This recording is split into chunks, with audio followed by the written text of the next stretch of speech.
आयतार 31 डिसेंबर जेजू मारिया आणि जुसे पवित्र कुटुंबाची परब. मुखेल वोळ जो आपल्या बापायक मानान वागयता तो लांब आवक जियेतलो.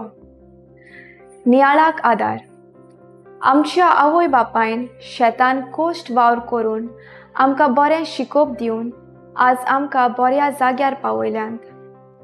बापाय फाटल्यान आज आमची आवय पिडेक लागून अंथरुणार कोश्टवता. तिची आमी मोगान सेवा करूंक देवानूच आमकां आज कुरपा फावो केल्या. आमीच न्हय बगर आमची भुरगीं तिची सेवा कोत्ता. एका कुटुंबांत भुरग्यांक बरी देखीन वयर काडूंक आवय बापायचो व्हडलो कायदो. तशेंच भुरग्यांनी आपल्या आवय बापायक सदांच मानान लेखूंक तांची जबाबदारी. आज पवित्र सभा पवित्र कुटुंबाची परब समारंभता. देवाचे येवजणे प्रमाणे कुटुंब जावन आसा. ताच्या मोगाची खुणां कुटुंबा असले मनशांक आनी दुसरे देणे ना. कुटुंबांत एक वांगडी दुसऱ्या पासत आपलो मोग दाखोल करता.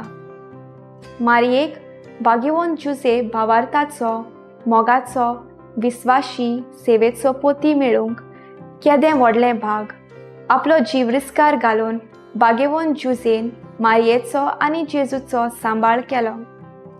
एकामेकाक ती सदांच विस्वाशी रावली. आज हे गूण आमच्या कुटुंबांत दिसून येतात वो आमी एकामेकाच्यो चुकी काडून एकामेकाचेर घराणें घालून जियेतात. कुटुंबांच्या दर एका वांगड्यांक आमी मानान लेखतात. देवाच्या एकवटांत जियेता तो कुटुंब सदांच खुशाल आनी आशिर्वादान भरलेलो आसतलो.